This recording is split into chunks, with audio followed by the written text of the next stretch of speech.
Ella fue expulsada de su propia casa con 6 hijos hambrientos, caminando bajo la lluvia y el barro, hasta que un tren abandonado en medio del desierto se convirtió en el único refugio que les quedaba. ¿Te imaginas a una madre viuda siendo obligada a entrar en un vagón oxidado, oscuro y destrozado, sin comida, sin agua y con una bebé ardiendo en fiebre, solo para intentar mantener a sus hijos vivos por una noche más? Parece imposible sobrevivir a algo así, pero esta historia ocurrió de verdad y cambió el destino de esta familia de una forma que nadie podría haber imaginado. Antes de continuar, suscríbete al canal y deja tu like, porque el final de esta historia te va a sorprender de una manera que nunca imaginaste. Lo que esta viuda encontró dentro de aquel tren lo cambió todo para siempre. Y cuéntame aquí en los comentarios, ¿desde qué ciudad estás viendo esta historia? Me encantará saber hasta dónde llegan estos relatos tan emocionantes. La lluvia caía fuerte aquella tarde de mayo de 1903, no en São Miguel do Cerrado, sino en el borde del desierto de Chihuahua, donde las pequeñas villas mineras se aferraban a la tierra seca como garrapatas. El agua no era una bendición, era un castigo que convertía el polvo en un lodo espeso y pegajoso que se adhería a todo. Elena Santos, viuda reciente a los 32 años, sintió cómo el lodo frío se filtraba por las suelas gastadas de sus zapatos, mientras sus 6 hijos se agrupaban detrás de ella, buscando un refugio que ya no existía. Hacía apenas un mes que Mateo, su esposo, había sido tragado por la mina. No hubo cuerpo que velar, solo el silencio de la campana de la mina que dejó de sonar y un hueco en el pecho de Elena que amenazaba con tragarla a ella también. La verdadera muerte, sin embargo, no llegó con el derrumbe, llegó a caballo. Don Damián, cuñado de Elena y hermano de Mateo, un hombre cuyo corazón parecía forjado en el mismo metal oscuro de la mina, no esperó siquiera a que terminara el novenario. Se presentó en la puerta de la pequeña casa de adobe que Mateo había construido con sus propias manos, con 2 hombres armados a sus espaldas. «Elena», dijo, su voz plana, sin rastro de luto, «la casa está en terrenos de la compañía. Y Mateo me debía dinero. Tienes hasta el atardecer para sacar tus cosas». Ella intentó suplicar no por ella, sino por los niños, por la memoria de su hermano. Damián simplemente miró por encima de su cabeza, como si ella ya fuera invisible. La expulsión fue un acto de una crueldad metódica. Sus hombres, sin emoción, sacaron las pocas pertenencias al camino. El petate de paja donde dormían los mayores, la olla de barro aún tiznada por el fuego de la mañana, la pequeña imagen de la Virgen de Guadalupe que había sido de su madre. Cada objeto lanzado al lodo era un recuerdo profanado. Los niños no lloraban, observaban con ese silencio terrible de los que entienden la injusticia antes de tener palabras para nombrarla. Mateo, hijo, de 12 años, apretaba los puños, pero Elena puso una mano en su hombro. La violencia solo traería más desgracia. Cuando la puerta de su propia casa se cerró con un sonido sordo y definitivo, Elena supo que estaban solos. Empezaron a caminar sin rumbo. La lluvia arreciaba, convirtiéndose en una tormenta eléctrica que iluminaba el paisaje desolado con destellos morados. Elena cargaba a la pequeña Lucía, de apenas 1 año, envuelta en el rebozo, mientras los otros 5, Mateo, Juan, Rosa, Pedro y Ana, se tomaban de las manos, formando una cadena frágil contra el viento. El lodo se aferraba a sus pies, haciendo cada paso un esfuerzo monumental. El pueblo, acobardado bajo el poder de Damián, cerró sus ventanas. Nadie ofreció refugio. Eran parias, borrados del mundo de los vivos por la simple firma de un hombre que había olvidado la sangre que compartía. Vagaron durante 2 días. La tormenta pasó, dando lugar a un sol brutal que cocinaba el lodo y levantaba un vapor denso del suelo. Las últimas tortillas que Elena había logrado guardar se acabaron en la primera noche. El hambre no era una sensación, era un dolor físico, un animal que mordía desde adentro. Lucía comenzó a arder en fiebre. Su llanto débil era un sonido más aterrador que cualquier trueno. Los pies de Elena estaban en carne viva, pero seguía caminando, movida por el instinto animal de mantener a sus crías en movimiento. Sabía que si se detenían, si se sentaban a esperar ayuda bajo un mezquite raquítico, sería el fin. Morirían allí, bajo ese cielo indiferente. Fue Mateo hijo quien lo vio primero. Al atardecer del segundo día, cuando la esperanza era apenas una ceniza fría, señaló hacia el horizonte. «Madre, mira». Al principio, Elena pensó que era una formación rocosa, un espejismo creado por el calor y el delirio, pero a medida que se acercaban, las formas se definieron. Era un cementerio de hierro. 3 vagones de tren y una locomotora descarrilada, hundidos en el fango seco de lo que alguna vez fue un arroyo. Estaban varados en medio de la nada, un monumento al progreso fallido, olvidados por la revolución o por alguna compañía ferroviaria quebrada. La naturaleza los estaba reclamando. El óxido cubría el metal como una enfermedad roja. Los niños mayores se detuvieron, asustados. El tren parecía un animal muerto, colosal y siniestro. El viento soplaba a través de las ventanas rotas, produciendo un gemido bajo y lastimero. Era un lugar de fracaso, el fin de una línea. Pero Elena, en su desesperación absoluta, vio algo que los demás no vieron. Vio paredes de acero. Vio un techo que no era el cielo abierto. Vio una fortaleza contra los coyotes y el frío de la noche. «Vamos», dijo, su voz ronca por la sed. «Es mejor que nada». Se acercó al vagón, que parecía menos dañado, uno que aún se mantenía derecho sobre sus ruedas muertas. Empujó la puerta corrediza de metal. El chillido del hierro oxidado contra hierro oxidado fue ensordecedor, como un grito de protesta por ser despertado de su largo sueño. El interior estaba oscuro y olía a décadas de abandono, a metal frío, a excremento de roedores y a polvo antiguo. El suelo estaba cubierto de escombros y hojas secas que habían entrado por las ventanas rotas. Era un ataúd de hierro. Pero para Elena, en ese momento, era un palacio. «Entren», ordenó suavemente a los niños que dudaban en el umbral. «Aquí estaremos a salvo esta noche». Se instalaron en el rincón menos expuesto. Elena usó los restos de una lona podrida para barrer un espacio en el suelo metálico.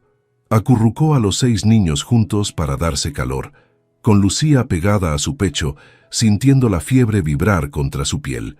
Afuera, la noche del desierto cayó como un manto pesado. El verdadero terror comenzó cuando el sol desapareció por completo.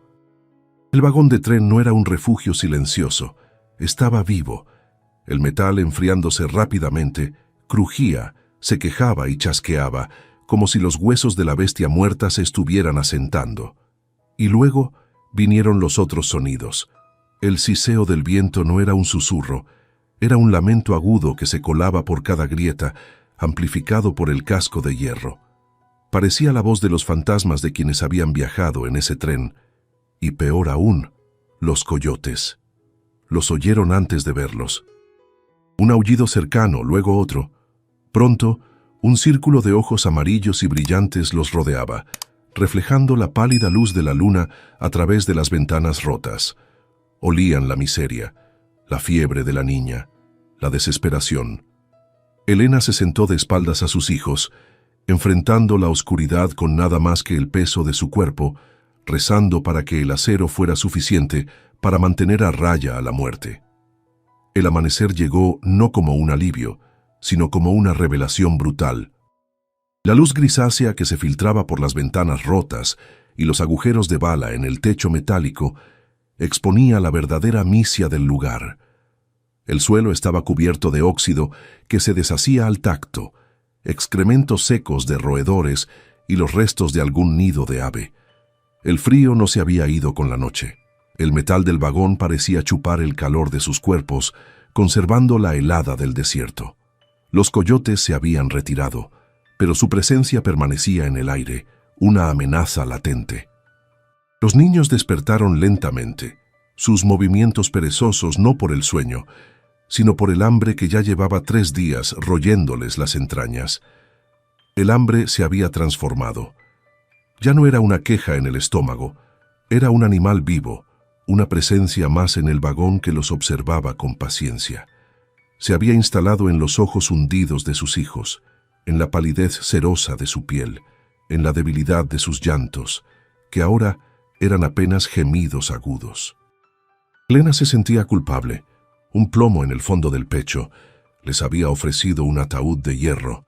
Cada vez que Mateo, hijo, de 12 años, la miraba con esa seriedad de hombre forzada por la tragedia, ella tenía que desviar la mirada, avergonzada de su fracaso. Había fallado a Mateo, pero peor, les estaba fallando a ellos. La fiebre de Lucía había empeorado durante la noche. La pequeña ya no lloraba, gemía débilmente, su cuerpo convulsionaba con escalofríos bajo el rebozo húmedo. Su piel ardía. Elena mojó un trapo con la poca agua de lluvia que había recogido en una lata oxidada y le humedeció los labios partidos, pero era inútil. El agua era fangosa y sabía a óxido. La niña necesitaba alimento, calor, medicina, y Elena no tenía nada. Sentía cómo la vida de su hija se escapaba entre sus dedos, tan intangible como el viento que silbaba afuera, y esa impotencia era una forma de locura que comenzaba a asentarse en su mente. Afuera, el mundo era un horno. El sol del desierto golpeaba el techo de metal del vagón, convirtiendo el interior en un infierno sofocante durante el día, solo para prometer una tumba helada por la noche. Elena observó a sus hijos acurrucados contra la pared metálica, buscando una sombra que no existía. Rosa y Ana, de 8 y 6 años, habían dejado de hablar, simplemente se sentaban y miraban un punto fijo en el suelo oxidado. Pedro, el más inquieto, había intentado explorar el vagón contiguo, pero regresó de inmediato, asustado por una serpiente de cascabel que se había adueñado del lugar. Estaban atrapados. El tren era una isla de metal en un mar de muerte. Fue la desesperación pura lo que la obligó a moverse.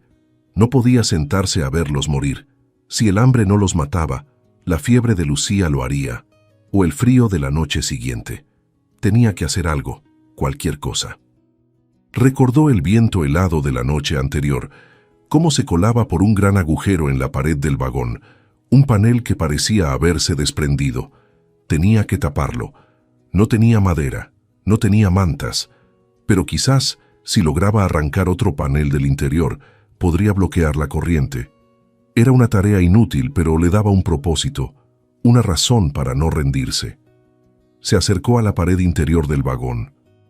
Estaba revestida de paneles de metal más delgados, pintados de un color que alguna vez fue verde, ahora descascarado y comido por el óxido. Golpeó uno con el puño. El sonido sordo retumbó en el silencio. Estaba firme. Golpeó otro. Igual. Buscó uno que pareciera suelto, uno que pudiera arrancar con sus manos desnudas. Encontró uno cerca del suelo, parcialmente oculto por los escombros. Se agachó, metió los dedos doloridos por el frío en la grieta y tiró con toda la fuerza que le quedaba, usando el peso de su cuerpo. El metal crujió, pero no cedió. Elena gruñó, la frustración y el hambre convirtiéndose en una rabia sorda. Volvió a tirar, una y otra vez, golpeando el borde con una piedra que encontró en el suelo. El metal se dobló ligeramente, pero la estructura seguía fija. Fue entonces, mientras golpeaba cerca de la unión, que sintió algo diferente. No era la solidez de la pared principal. Sonaba hueco. Dejó la piedra y presionó. El panel no estaba soldado, parecía moverse. Era un compartimento falso, diseñado para parecer parte de la pared. Con el corazón latiéndole en la garganta, una nueva energía nacida de la curiosidad y una esperanza terrible, usó todas sus fuerzas para hacer palanca en el borde del panel. Este se dio con un chirrido metálico agudo, revelando un hueco oscuro y profundo en la estructura misma del vagón. No era madera podrida, era un diseño intencional. Metió la mano en la oscuridad, esperando sentir el nido de una rata o el cuerpo frío de una serpiente. En lugar de eso, sus dedos tocaron algo aún más frío, más duro. La esquina de una caja de metal. Tiró de ella. Era pesada, increíblemente pesada para su tamaño. La arrastró hacia la luz del vagón, sus manos temblando tanto que apenas podía sostenerla. Era una caja fuerte. Pequeña, negra, con bordes reforzados de latón y una cerradura circular en el centro. El corazón de Elena se hundió tan rápido como se había elevado. Era un tesoro, sin duda, pero un tesoro inútil. Estaba cerrada, sellada, una burla cruel del destino. Tenía la cura para su hambre, pero no tenía la llave. Sus hijos seguían muriendo de hambre y ella ahora sostenía una roca de hierro impenetrable. Desesperada, volvió a meter la mano en el compartimento falso, buscando una llave, cualquier cosa. Sus dedos rozaron algo más. Al principio pensó que eran solo más escombros, pero al sacarlos vio lo que eran. No era la llave, pero era algo casi igual de valioso en ese momento. Una pequeña caja de herramientas de madera, podrida por la humedad, pero cuyo contenido estaba protegido por una envoltura de cuero engrasado. Dentro, oxidadas pero funcionales, había un martillo pequeño, un juego de cinceles y una palanca. Y junto a ella, un objeto extraño, un pesado catalejo de latón manchado de verde por el tiempo. El catalejo de latón y las herramientas. Elena sopesó los objetos en sus manos temblorosas. Eran una broma cruel. ¿De qué servía un catalejo para ver más de cerca el desierto que los estaba matando? ¿Y de qué servía un martillo contra una caja fuerte sellada? Era una esperanza frustrante, un tesoro inútil mientras sus hijos se desvanecían. La ironía era tan espesa como el aire viciado del vagón. Pero entonces, un sonido interrumpió su desesperación. El gemido de Lucía. Ya no era un llanto, era algo peor. Un aliento corto y febril, un hilo de vida tan delgado que amenazaba con romperse a cada segundo. Ese sonido cortó la parálisis de Elena como un cuchillo. Agarró el martillo y el cincel. Eran pesados, reales. El óxido cubría el metal, pero la madera de los mangos, aunque desgastada, se sentía sólida contra sus palmas agrietadas. Se arrodilló frente a la caja fuerte, colocándola sobre una viga metálica del suelo para que sirviera de yunque. No sabía nada de cerraduras, nada de cajas fuertes, pero sabía de desesperación. Sabía que al otro lado de ese acero podría estar la vida de Lucía, podría estar el pan para Mateo y Juan, podría estar una salida a ese infierno de hierro. Puso la punta del cincel en la ranura minúscula donde la puerta de la caja se unía al marco. Era un punto débil, o eso esperaba. El primer golpe fue torpe. El martillo golpeó el cincel y el sonido, un clanc agudo y metálico, retumbó dentro del vagón con una violencia inesperada. Los niños mayores, Mateo y Juan, que habían estado acurrucados en un silencio apático, levantaron la cabeza. Vieron a su madre con el rostro tenso y sucio de sudor y lágrimas secas atacando la caja de hierro. No entendían qué hacía, pero el sonido era una forma de acción, una ruptura en la monotonía del hambre. Elena volvió a golpear, esta vez con más fuerza, alineando su hombro, poniendo todo el peso de su cuerpo en el impacto. El trabajo era brutalmente lento. El metal de la caja era grueso, acero endurecido, construido para resistir. Cada golpe requería una fuerza que apenas tenía, una fuerza que extraía de sus reservas más profundas, alimentada por la imagen de Lucía ardiendo en fiebre.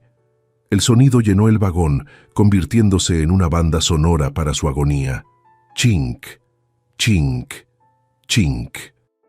Era un ritmo desesperado, el sonido del hierro contra el hierro, la única respuesta que tenía contra la enfermedad de su hija, el único rezo que le quedaba. Cada golpe era un grito silencioso. «Déjame entrar». Pasaron horas. El sol se movió en el cielo y el rayo de luz que entraba por la ventana rota se desplazó lentamente por el suelo, marcando el tiempo. El interior del vagón se convirtió en un horno. El sudor corría por el rostro de Elena, mezclándose con el polvo y la roña, goteando sobre el metal caliente de la caja. Sus manos, ya lastimadas por el lodo y las rocas, pronto se ampollaron. Las ampollas se reventaron y la sangre comenzó a manchar el mango del martillo, volviéndolo resbaladizo. Pero no se detuvo. El dolor en sus manos era un ancla que la mantenía cuerda, un dolor que podía controlar, a diferencia del dolor de su hija. El chink, chink, chink se volvió hipnótico. Era una batalla de paciencia. Elena, una mujer frágil y hambrienta, contra un objeto diseñado para resistir a hombres fuertes y explosivos. Se concentró solo en el punto de impacto, en la pequeña muesca que comenzaba a formarse en el acero. Ignoró el dolor en sus brazos, la quemazón en sus pulmones, el hambre que le hacía ver manchas negras. Se concentró en el sonido, en el ritmo. Con cada golpe, no solo atacaba la caja, atacaba a Damián, a la mina que le robó a su esposo, al pueblo que les dio la espalda, al destino que la había puesto de rodillas. La fiebre de Lucía empeoró con el calor de la tarde. Sus gemidos eran más débiles, casi imperceptibles bajo el ruido metálico. Elena lloraba ahora abiertamente mientras golpeaba, lágrimas de rabia y agotamiento que chisporroteaban en el metal caliente. «¡Ábrete!», susurró la palabra perdida en el estruendo de sus propios golpes. «¡Ábrete, maldita sea!». Los otros niños se habían agrupado en la esquina más alejada, asustados por la furia de su madre, por ese sonido implacable que parecía estar destrozando el vagón y a ella misma. La muesca era ahora una grieta, estaba cerca, y entonces escuchó un ruido fuera, un sonido que no era el viento, ni los coyotes, ni su propio martillo. Eran caballos, un galope rápido, decidido, acercándose. Su corazón se detuvo. El martillo quedó suspendido en el aire. El silencio repentino fue ensordecedor, roto solo por el relincho de un caballo y una voz profunda y arrogante que gritó: «Sabía que te encontrarías aquí, miserable. El pueblo dice que la viuda loca vive en el tren muerto». Don Damián había llegado, y no venía solo. Venía flanqueado por sus dos mismos hombres, y sus ojos no buscaban a Elena, buscaban el tren. Damián desmontó con una agilidad que desmentía su corpulencia. Sus ojos, brillantes de codicia, recorrieron el vagón descarrilado. Él no había ido por ella. Ella era una consecuencia. Había ido por la leyenda. Él sabía, o al menos sospechaba, lo que era este tren. La leyenda local decía que este vagón pagador, que transportaba la fortuna de un cacique minero durante los primeros días de la Revolución, nunca había llegado a su destino. Había desaparecido, tragado por el desierto, y Damián había pasado años buscándolo. Ahora, al ver a Elena arrodillada, con herramientas en la mano frente a una caja fuerte, supo que la leyenda era cierta. «¿Qué encontraste, Elena?», preguntó, su voz falsamente suave, mientras caminaba hacia la puerta del vagón. No era una pregunta, era una orden. Sus dos hombres se posicionaron a cada lado de la entrada, bloqueando la única salida. Damián vio la caja fuerte y una sonrisa lenta y fea se dibujó en su rostro. Así que era verdad. «¿Y tú, una simple mujer, pensaste que podías quedártelo?». Se acercó, su sombra cubriendo a Elena y a la caja. «Hazte a un lado, Elena. Eso no te pertenece. Me pertenece a mí». Elena levantó la vista. El sudor le pegaba el cabello a la cara, y sus ojos, hundidos por el hambre, ardían con una luz nueva. El miedo seguía allí, helado en su estómago, pero estaba cubierto por algo más duro, algo forjado en las últimas horas de golpes contra el acero. La mujer que Damián enfrentaba no era la misma viuda sumisa que había expulsado de su casa hacía una semana. Esta mujer había probado el fondo de la desesperación, había escuchado a su hija agonizar y había luchado con sus propias manos contra el hierro. Ya no tenía nada que perder. «No», dijo. Su voz era baja, ronca, el sonido de la garganta seca, pero vibraba con la resonancia del metal del vagón. Damián soltó una carcajada, un sonido seco y desagradable. «¿No?», repitió como si fuera la broma más graciosa que había oído. Sacó el revólver de su funda con calma, el metal oscuro brillando bajo la luz polvorienta. «Elena, no me hagas perder el tiempo. Ha sido una molestia desde que Mateo fue tan estúpido como para morir. Ahora dame la caja y lárgate de aquí, o quédate y muere con tus mocosos. Me da igual». Sus hombres rieron detrás de él. Para ellos, Esto era un simple trámite, la eliminación de un insecto molesto. «Lo que está aquí», dijo Elena poniéndose de pie lentamente, colocando su cuerpo entre Damián y la caja fuerte, «es de mis hijos». Sostenía el martillo en su mano derecha, la cabeza de hierro apuntando al suelo. Sus nudillos estaban blancos y ensangrentados. No era un arma contra un revólver, era una declaración. Era la única herramienta que tenía y la había usado para luchar por ellos. No iba a soltarla ahora. Damián dejó de sonreír. Su paciencia, siempre corta, se había agotado. «Te lo advertí». Levantó el revólver apuntando no a Elena, sino al bulto de mantas donde Lucía gemía débilmente. «Muévete, o la mato a ella primero». El terror puro, blanco y paralizante, se apoderó de Elena. Iba a matar a su hija. Estaba a punto de ceder, de dejar caer el martillo, de rogar, cuando un sonido nuevo cortó el aire tenso. No fue el viento, no fue el metal, fue un gruñido sordo, gutural, que parecía venir de las entrañas de la tierra, justo debajo de sus pies. Damián se congeló, su dedo vacilando en el gatillo. ¿Qué demonios fue eso? Sus ojos se apartaron de Elena por una fracción de segundo, mirando hacia el suelo del vagón, confundido.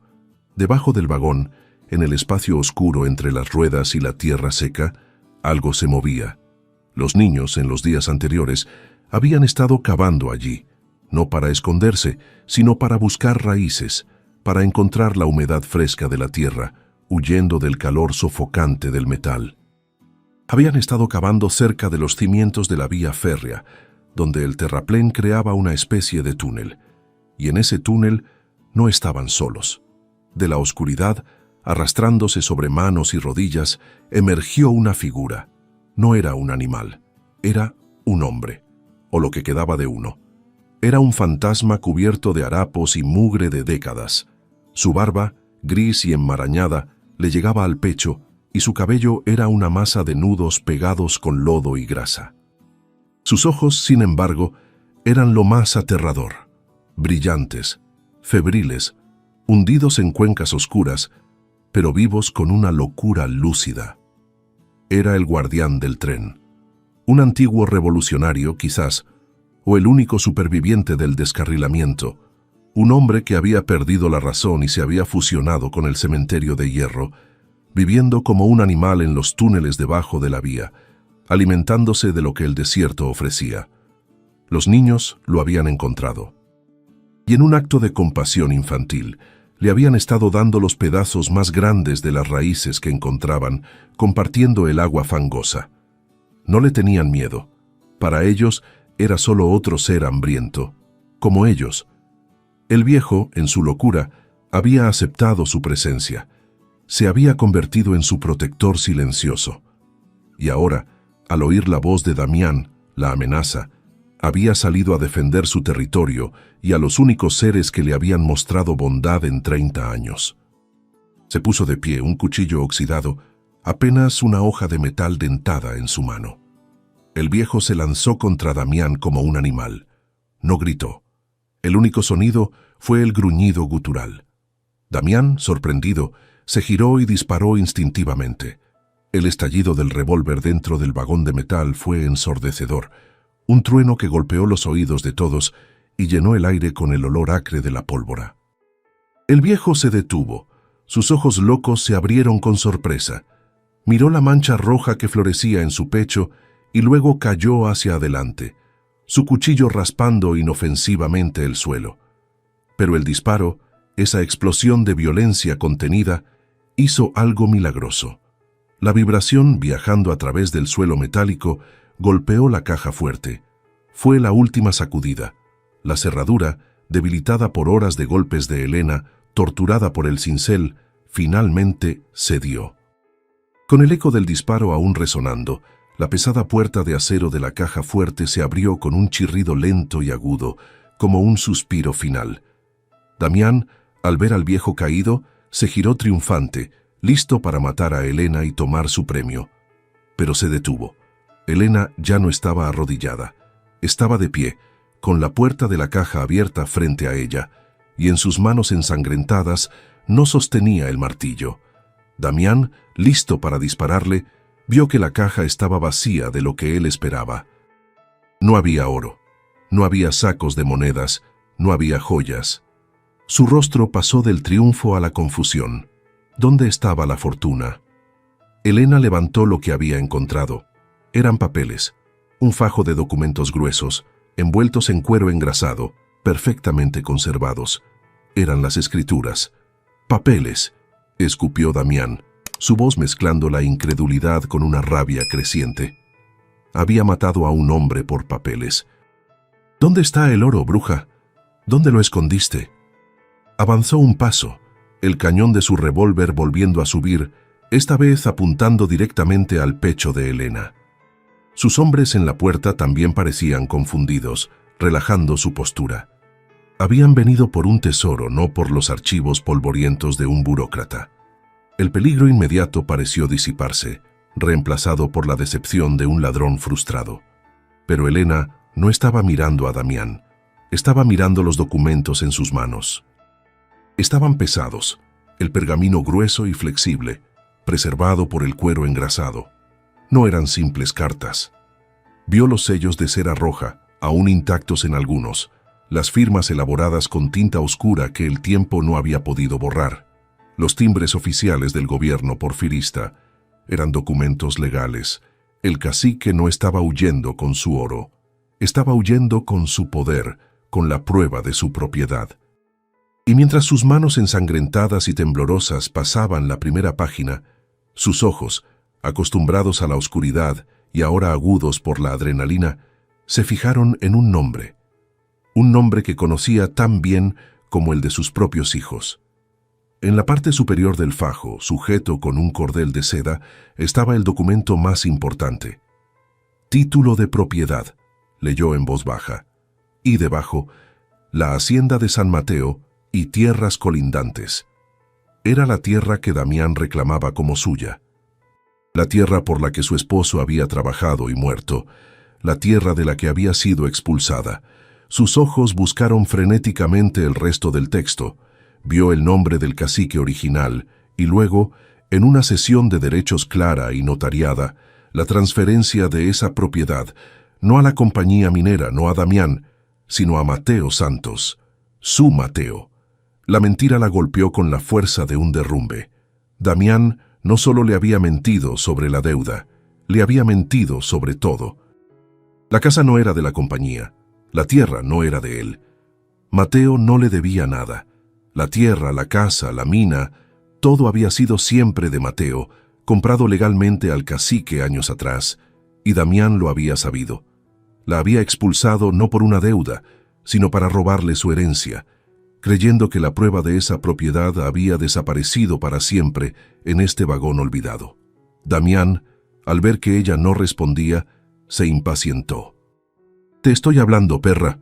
Dio un paso más, agarrándola por el brazo para arrancarle los papeles, pero cuando sus ojos se posaron en el documento que ella sostenía, su rostro cambió. La rabia dio paso a algo peor, el terror. Reconoció el sello. Reconoció la firma del notario. Él sabía exactamente qué eran esos papeles. Su farsa, construida sobre la muerte de su hermano y la miseria de su familia, se había derrumbado en un instante. El poder en el vagón cambió de manos tan rápido como el disparo. Elena no gritó, no lo acusó, no lloró. Simplemente se quedó allí, con el brazo de Damián aún sujetándola, y lo miró. Sostuvo los papeles en alto, un escudo de pergamino. En su otra mano, el martillo ensangrentado aún colgaba pesado como un péndulo que había dejado de oscilar.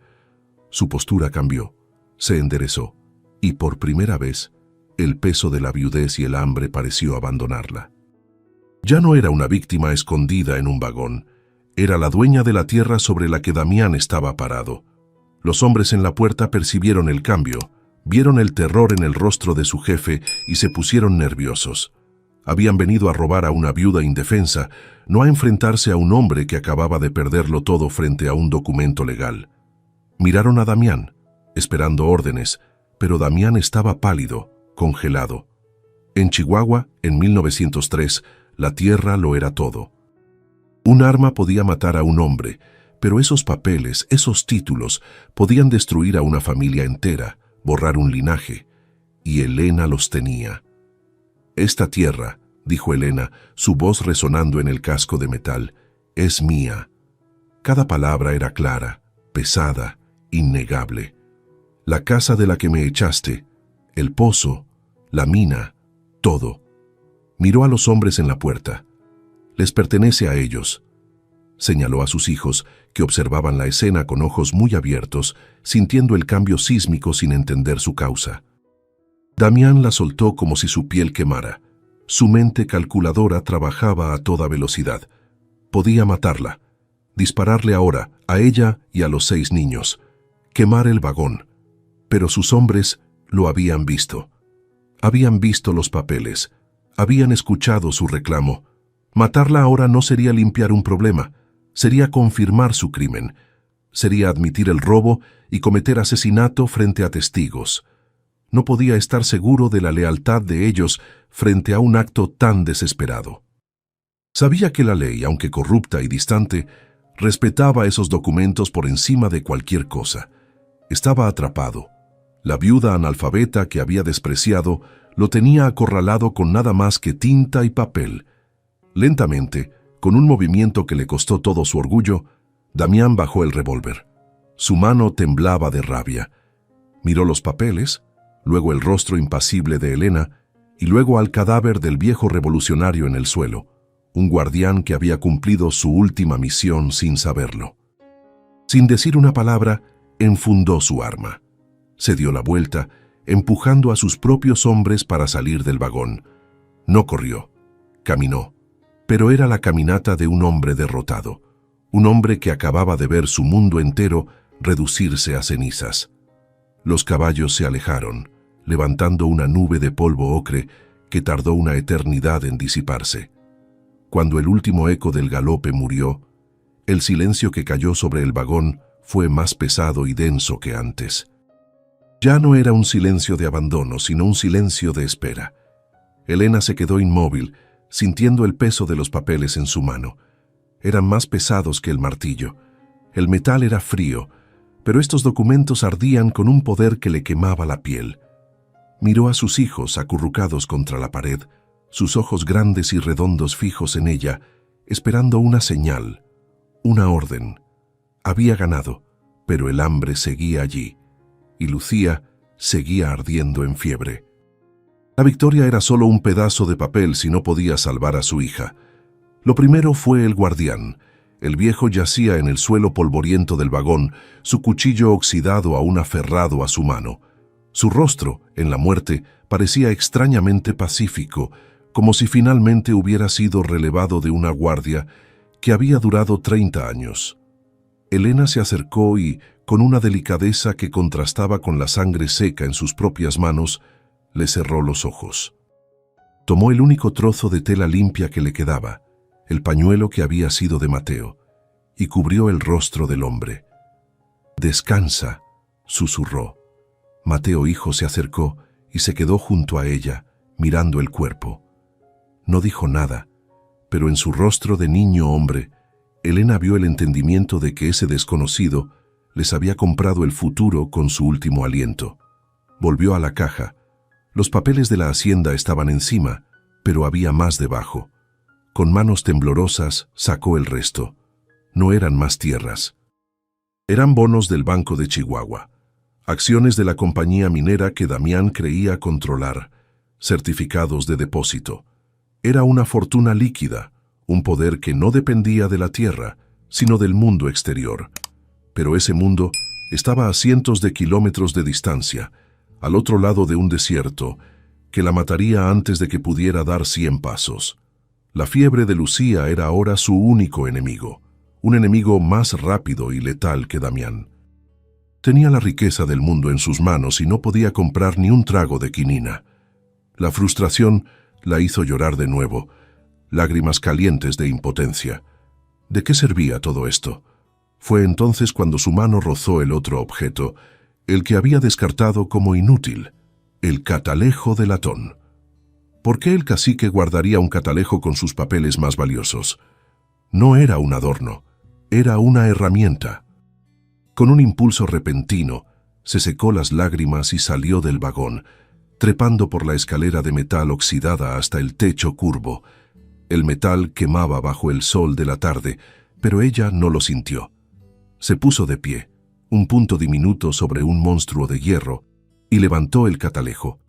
Al principio solo vio la inmensidad del desierto, una extensión marrón y roja que se perdía en la bruma del calor. Vio la hacienda de Damián a lo lejos, un manchón blanco de arrogancia. Vio el humo de la mina, una cicatriz sucia en el cielo. Pero luego, siguiendo la línea muerta de la vía férrea hacia el sur, muy lejos, donde el mundo se curvaba, vio algo más. Un hilo de humo diferente, un humo negro, espeso, que se movía. No era un incendio, era una locomotora. Era la línea principal del ferrocarril central mexicano, la vena yugular de la nación, la línea que este ramal muerto nunca había logrado alcanzar. Un plan nació, no de la esperanza, sino de la pura lógica. No podía ir a la ciudad, no podía cruzar el desierto con 6 niños, uno de ellos moribundo, y no podía volver al pueblo, que era la boca del lobo de Damián. Pero tal vez no necesitaba ir a la civilización.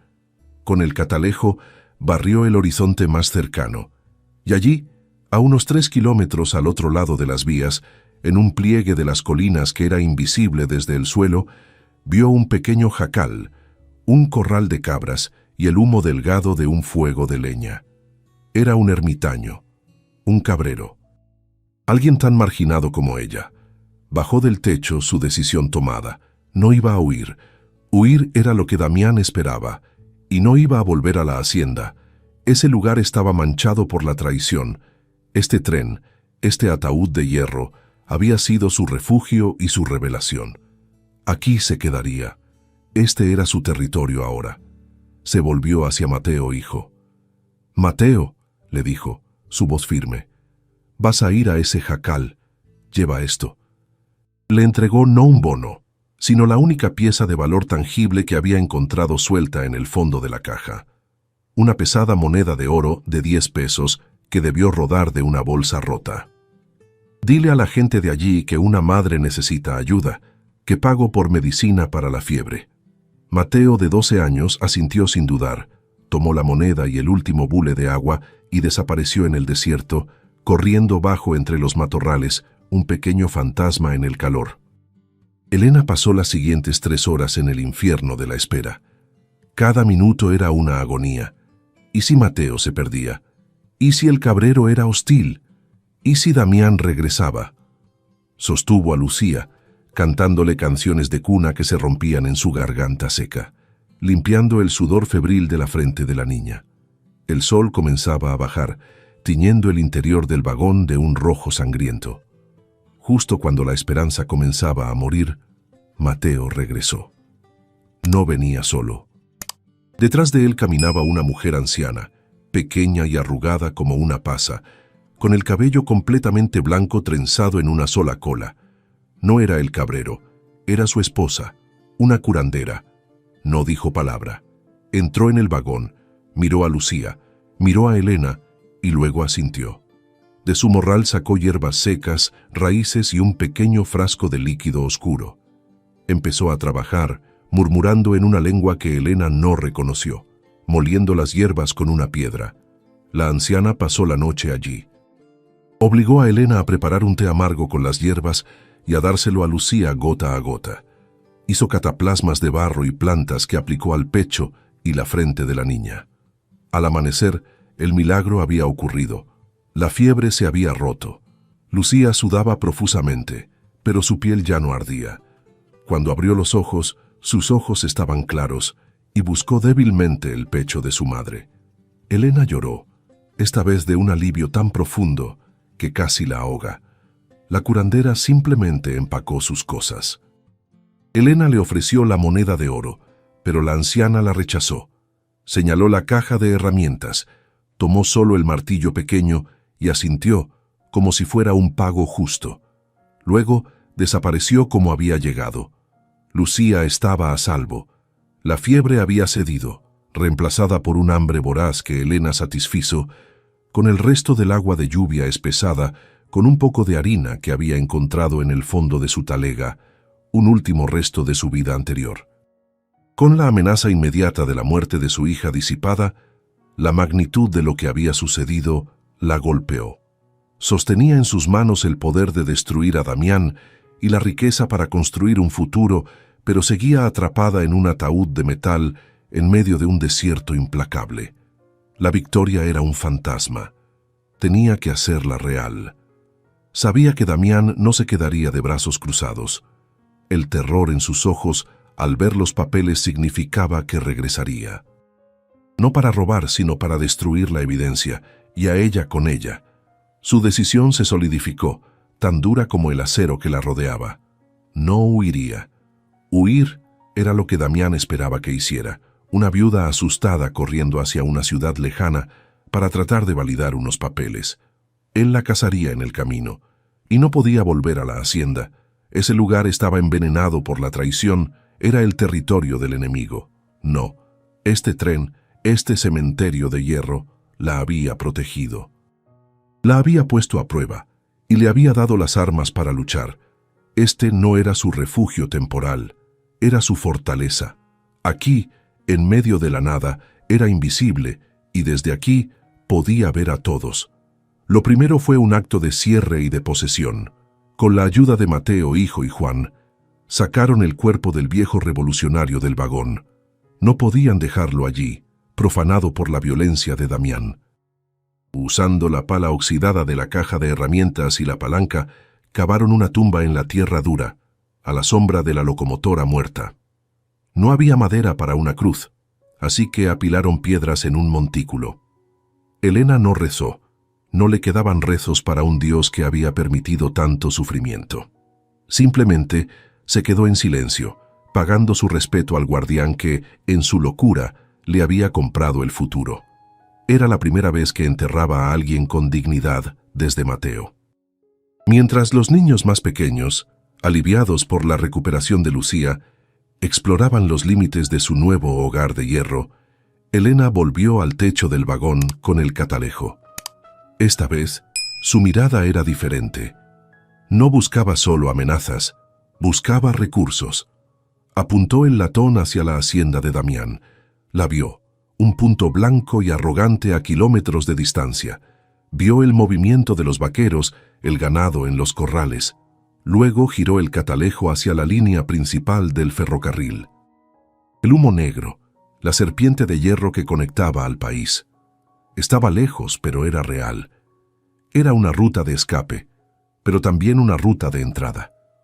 Un día, usaría ese tren, pero en sus propios términos.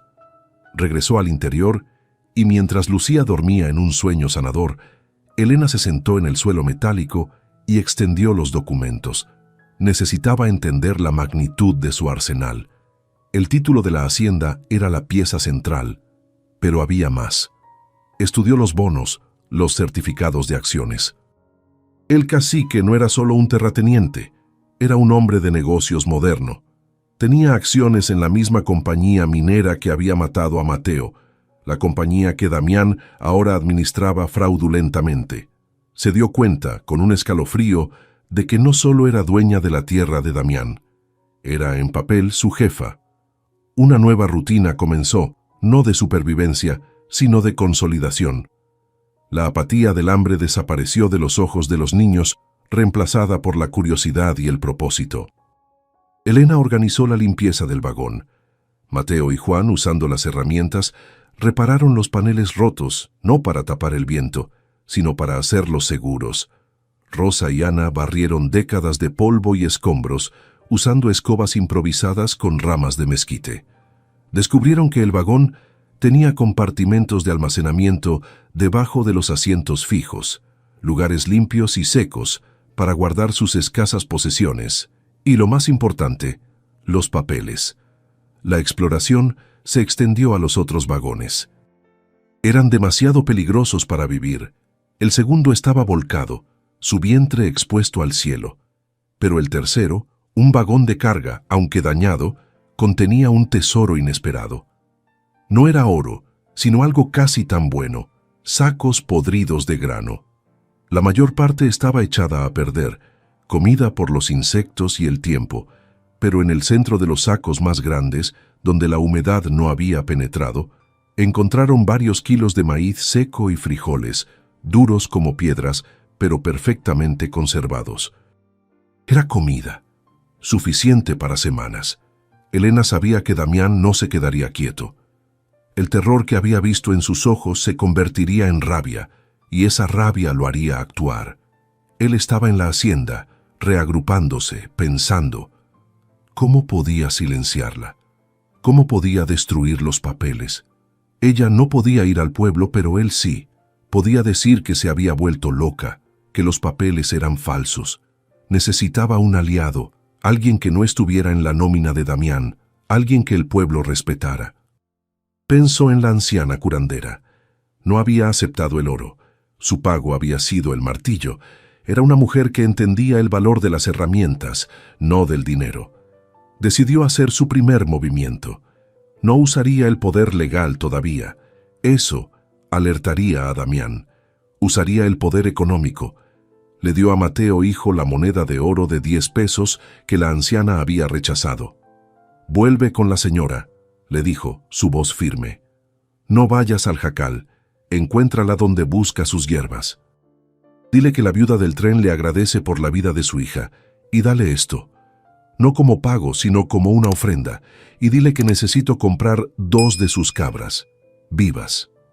El regreso de Mateo esa tarde marcó el verdadero comienzo de su nueva vida. Venía con 2 cabras jóvenes que balaban nerviosamente, jaladas por un lazo. La anciana había aceptado la moneda y había enviado un mensaje. Dijo que las cabras dan leche, informó Mateo, y que el martillo ya arregló su pozo.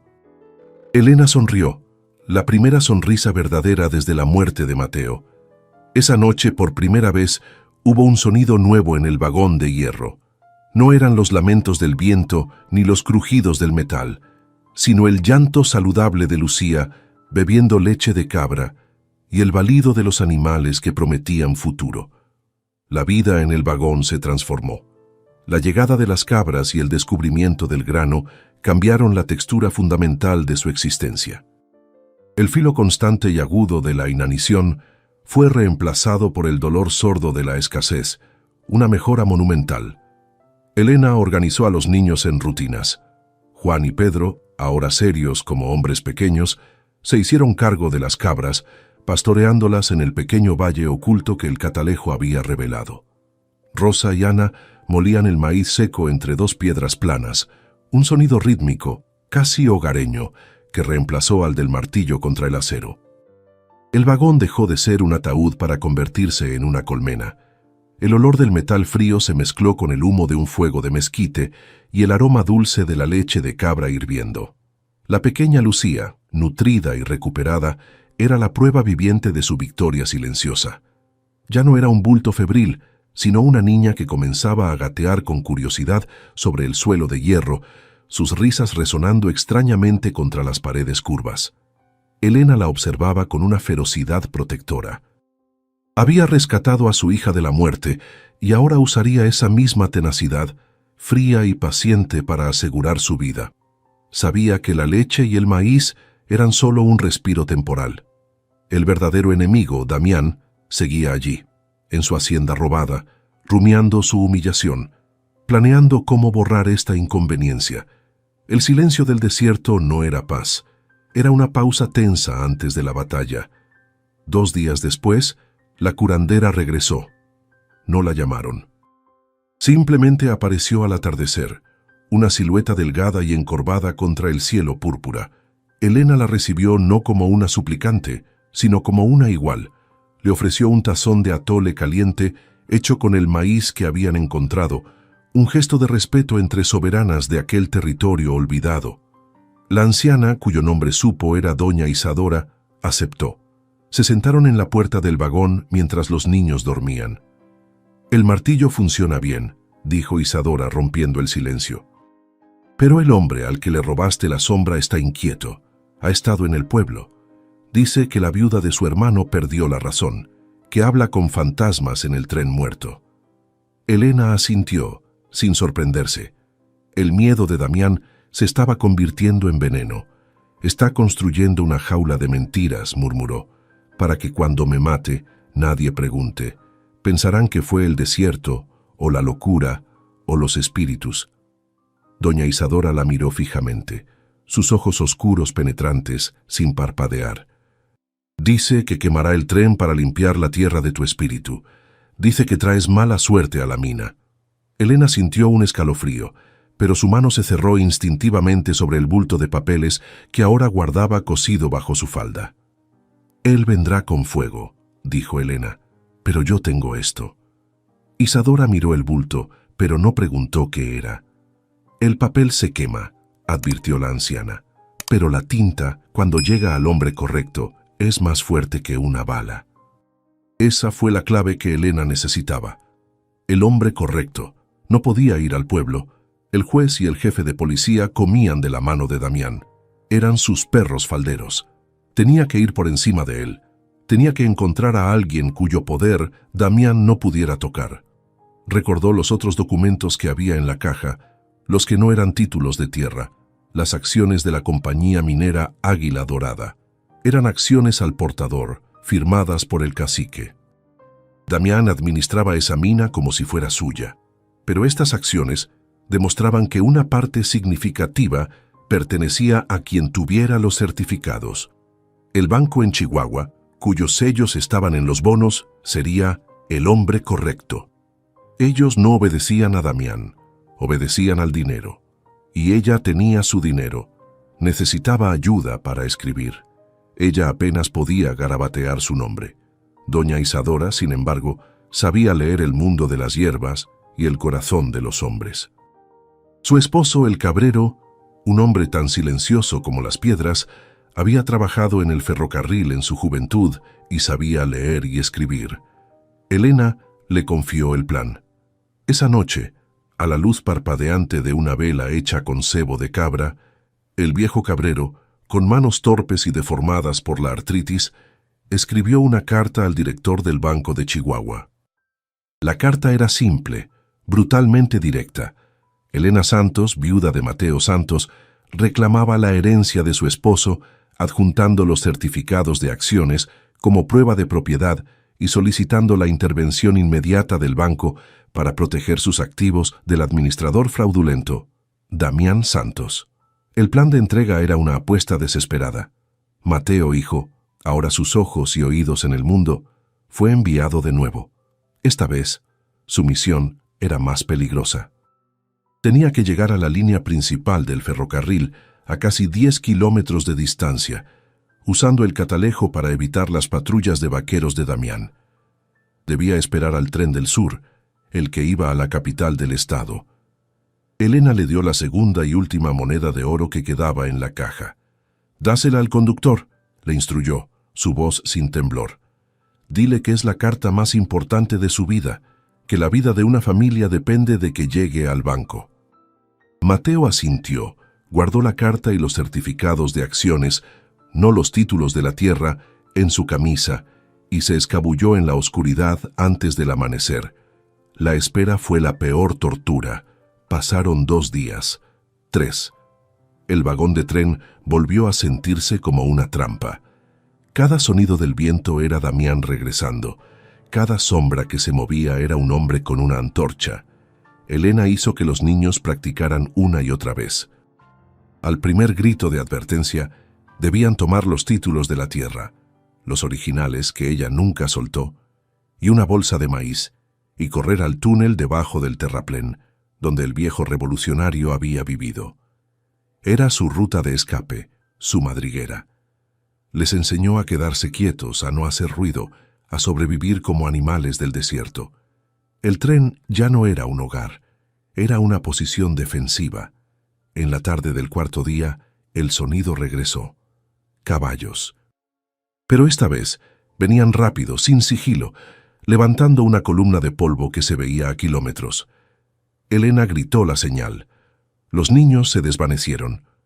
Como pequeños fantasmas, se deslizaron por un hueco que habían abierto en el suelo del vagón y desaparecieron en la oscuridad del túnel. Solo Elena se quedó. Salió del vagón, desarmada, y se paró frente a la locomotora muerta, observando cómo Damián y 5 de sus hombres emergían de la nube de polvo. Damián no llevaba su revólver desenfundado. Llevaba una antorcha encendida, a pesar de que el sol aún golpeaba con fuerza. Su rostro estaba rojo, hinchado por una furia que iba más allá de la codicia. Estaba humillado. «¡Bruja!», gritó, su voz rompiéndose por la rabia. «¡Hechicera! ¿Qué demonios hiciste? El banco me ha enviado un telegrama. ¡Un telegrama! Me acusan de fraude. ¡A mí!». Había caído en la trampa. Elena no había necesitado ir a la ley corrupta del pueblo. Había usado el poder superior del capital. El banco, al ver las acciones al portador y la firma del cacique, había actuado instantáneamente para proteger su inversión, congelando los activos de Damián hasta que se aclarara la propiedad. Damián estaba arruinado, y lo sabía. «¡Quemaré esos papeles!», gritó, agitando la antorcha. «¡Y te quemaré a ti con ellos! Si no puede ser mío, no será de nadie». Dio la orden a sus hombres. «¡Quemen este nido de ratas!». Los hombres de Damián se detuvieron, sus rostros iluminados por la antorcha de su patrón. Quemar un tren muerto era una cosa, prenderle fuego a la viuda de un hombre al que habían conocido, con sus hijos probablemente dentro, era un pecado de un calibre diferente. Habían firmado por intimidación, no por un asesinato en masa. «¡Quémenlo!», volvió a gritar Damián sintiendo su vacilación. «Es una orden». Los hombres avanzaron con desgana, recogiendo hierba seca y ramas de mezquite, amontonándolas contra la base del vagón, empujándolas por las ventanas rotas, sus movimientos lentos, casi ceremoniales, como si prepararan una pira funeraria contra su voluntad.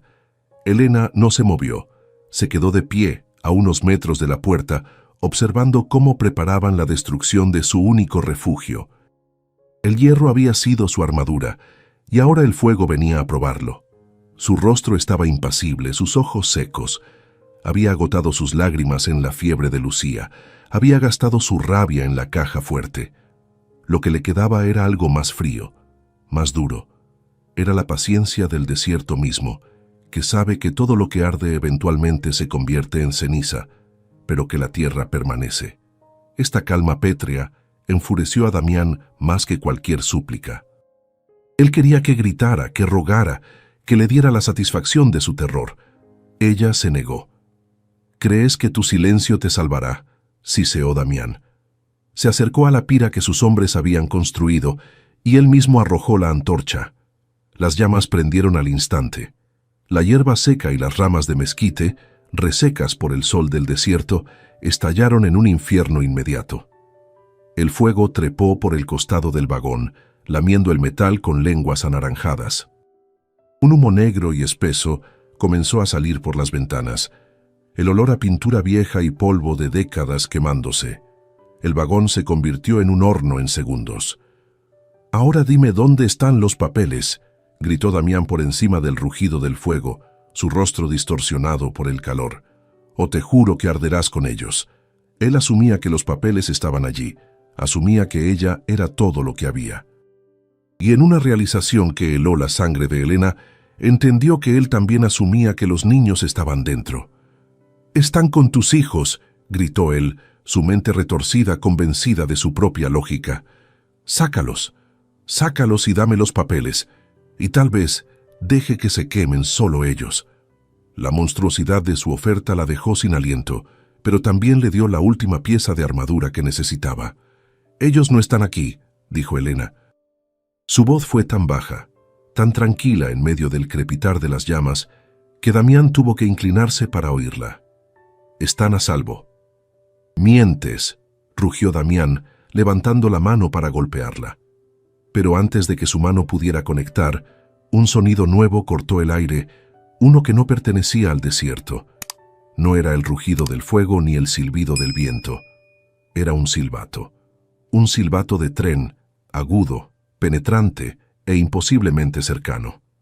Damián y sus hombres se congelaron. Esta línea estaba muerta. El único tren estaba en llamas frente a ellos. El silbato sonó de nuevo, más cerca, y venía de la línea principal, la que estaba a kilómetros de distancia. pero el sonido era demasiado claro. De repente, uno de los hombres de Damián señaló hacia el terraplén. «¡Patrón! ¡Mire!». Corriendo sobre las vías muertas, no en un tren, sino en un pequeño carro de mano, una zorra de vía, venían 4 figuras. Impulsaban la palanca con movimientos desesperados y rítmicos. No eran vaqueros. 2 eran los hijos de Elena, Mateo y Juan, que habían salido del túnel por el otro extremo. Y los otros 2 eran doña Isadora y su esposo, el cabrero. No venían a salvarla. Venían a unirse a la lucha, armados con palos y sus propias vidas. Damián, al verlos, soltó una carcajada de alivio. ¿Ese es tu ejército? ¿Una vieja y 2 niños? Pero detrás de ellos, en el horizonte, en la línea principal, el catalejo de Elena no había mentido. El humo negro que había visto no era una ilusión. El telegrama del banco había hecho más que congelar las cuentas de Damián, había desatado el pánico, y ahora, frenando ruidosamente en la línea principal, con hombres saltando antes de que se detuviera, llegaba la verdadera caballería. No eran soldados, eran hombres con traje. El director del banco en persona, flanqueado por 2 rurales armados, los guardias federales que respondían solo al dinero y al gobierno central. Habían venido a proteger sus acciones. Damián vio a los rurales. Vio al banquero con su bombín. Vio su mundo entero colapsar en ese instante. Sus hombres, al ver los rifles federales, soltaron sus propias armas y levantaron las manos, distanciándose de Damián, su lealtad evaporándose con el humo. Damián estaba solo, atrapado entre un tren ardiendo y el poder combinado de la ley y el capital. El banquero, un hombre delgado con gafas, gritó: «Damián Santos, está usted arrestado por fraude y ahora por intento de asesinato». Damián era un animal acorralado. Todo estaba perdido. Su fortuna, su reputación, su libertad. Levantó su revólver, pero no apuntó a Elena. Ella era solo el síntoma. Apuntó al banquero, el hombre que representaba el sistema que lo había destruido. Era un último acto de desafío inútil. Pero antes de que pudiera apretar el gatillo, doña Isadora, que había llegado corriendo con sus hijos, gritó algo en su lengua nativa. Elena, sin pensar, reaccionó al instinto que la anciana le había enseñado. Agarró la única cosa que tenía cerca, un puñado de tierra y piedras del suelo. Lo arrojó a la cara de Damián con toda su fuerza. Fue un acto inútil, un gesto de tierra contra una bala. Pero fue suficiente.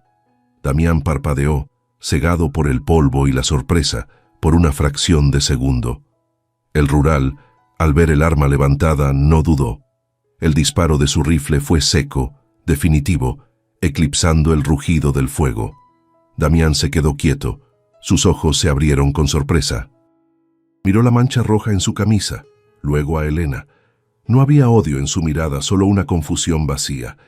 Se desplomó en el polvo, su propia antorcha aún ardiendo a sus pies, un final ignominioso para un hombre que se creía un rey. El humo negro y acre del vagón en llamas se mezclaba con el polvo del desierto y el olor a pólvora. El silencio que siguió al disparo fue absoluto, roto solo por el crepitar del fuego. Damián yacía en el suelo, sus ojos abiertos y vacíos, mirando el cielo indiferente. Los rurales, con una eficiencia fría, tomaron posiciones, sus rifles apuntando a los hombres de Damián, quienes arrojaron sus armas con una prisa casi cómica, sus manos en el aire. La batalla había terminado tan rápido como había comenzado, y no había sido una batalla sino una ejecución de la ley y el capital. El banquero, un hombre pálido y sudoroso con su traje de ciudad cubierto de polvo, se ajustó las gafas y caminó rígidamente hacia Elena, su mirada pasando de Damián al vagón ardiendo y finalmente a ella. «¿Usted es la señora Elena Santos?», preguntó, su voz aguda por la tensión. Elena simplemente asintió. Su rostro era una máscara de hollín y tierra, sus manos aún aferradas a los papeles. El banquero vio las llamas devorando el vagón. «Dios mío, las acciones, los certificados», gritó, más preocupado por los bonos del banco que por la vida que acababa de terminar. Pensó que su inversión estaba ardiendo. «Las acciones están a salvo», dijo Elena, su voz tranquila resonando con una autoridad que no sabía que poseía. Fueron enviadas. Por eso está usted aquí. El banquero parpadeó, procesando la información. Esta mujer sucia y descalza lo había convocado. Pero esto... continuó Elena, y le entregó al banquero no las acciones, sino el fajo de títulos de propiedad, el documento de la hacienda encima. Esto es mío. No era una pregunta, era una declaración. El banquero tomó los papeles con manos temblorosas, reconociendo el poder de esos sellos y firmas, incluso en medio del caos. Miró de los papeles al rostro de Elena y por primera vez la vio, no como una víctima, sino como la dueña. En ese momento, desde el túnel bajo el terraplén, emergieron sus hijos. Al ver el fuego y los hombres armados gritaron, pero al ver a su madre de pie, sólida como una roca, corrieron hacia ella, rodeándola, un pequeño clan reafirmando su centro. Mientras el banquero revisaba los títulos, confirmando la traición de Damián y la legitimidad del reclamo de Elena, el vagón de tren emitió un último sonido. El calor había debilitado la estructura principal. Con un gemido largo y profundo de metal torturado, el techo colapsó hacia adentro, enviando una lluvia espectacular de chispas y brasas al cielo del atardecer. Era un funeral, un final. El ataúd de hierro que había sido su prisión, su refugio, su santuario y su campo de batalla, se rindió. Elena observó cómo se consumía, sintiendo el calor en su rostro. No sintió tristeza, sintió que algo se liberaba, el cierre de un círculo de sufrimiento.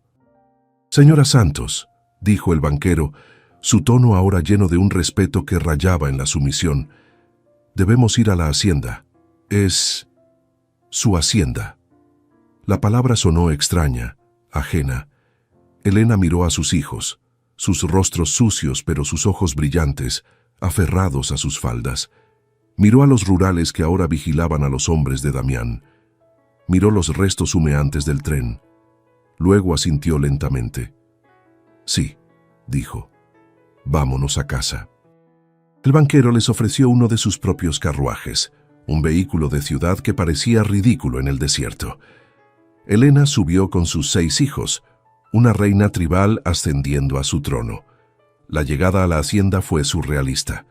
Los vaqueros y sirvientes que quedaban, leales a Damián por miedo o por pago, salieron a ver el carruaje del banco flanqueado por rurales. Vieron a Elena descender, sucia y en harapos, pero con la cabeza en alto. El banquero, con los títulos en la mano, hizo el anuncio oficial en el patio. La propiedad pertenecía a Elena Santos, viuda de Mateo. Hubo silencio, conmoción. El poder había cambiado de manos sin una palabra de ella, solo con la fuerza de la tinta sobre el papel que ella había tenido el valor de encontrar. Esa primera noche, Elena no durmió en la lujosa cama principal que había pertenecido a Damián. Era demasiado grande, demasiado suave. Olía a traición. Hizo que sus hijos trajeran sus petates de paja del cuarto de servicio. Durmieron todos juntos en el suelo de baldosas frías de la sala principal. Los 7, un nudo de sobrevivientes, tal como lo habían hecho en el vagón. Las paredes de adobe de la hacienda eran gruesas, pero el vagón de hierro, con sus ecos y su metal frío, se había sentido de alguna manera más seguro. Era el único lugar donde habían sido verdaderamente ellos mismos. Elena no se convirtió en Damián, no buscó venganza. Su victoria fue más silenciosa y mucho más profunda. A la mañana siguiente, reunió a los vaqueros y les dio una opción: trabajar para ella por un salario justo, como el que Mateo nunca había recibido, o irse en paz. La mayoría se quedó. Con la ayuda del banco, usó los bonos y las acciones no para comprar lujos, sino para hacer lo que Damián nunca hizo: reabrir la mina, pero esta vez con soportes de seguridad, con salarios dignos, con un médico en el sitio. Honró a Mateo no con lágrimas, sino construyendo el mundo que él había soñado. Nunca regresaron al desierto. El vagón era un recuerdo, pero Elena no permitió que fuera borrado. Un año después, cuando la hacienda prosperaba y sus hijos estaban en la escuela, pagó para que cercaran los restos del tren, no como una tumba, sino como un monumento.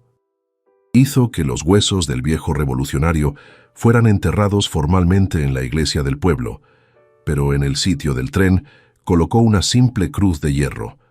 No era un lugar de muerte, era un lugar de nacimiento, el lugar donde el hierro de su voluntad había sido forjado. Años después, doña Elena Santos, la patrona más respetada y justa de la región, se sentaba en su porche, observando a sus hijos, ahora adultos, administrar las tierras que eran legítimamente suyas. El sonido del tren real en la línea principal ya no era un eco distante de un mundo inalcanzable, sino el sonido de su maíz y su ganado yendo al mercado. El viento del desierto ya no aullaba como un fantasma, simplemente pasaba. El metal oxidado del vagón le había enseñado la lección más dura, que la vida solo puede florecer cuando encuentras el valor de golpear el acero de tu propia prisión hasta que cede. ¿Y tú? ¿Alguna vez te has sentido atrapado en una situación que parecía un callejón sin salida, solo para descubrir la herramienta para tu libertad en el lugar más inesperado? Cuéntame tu historia aquí en los comentarios. Me encantará leerla.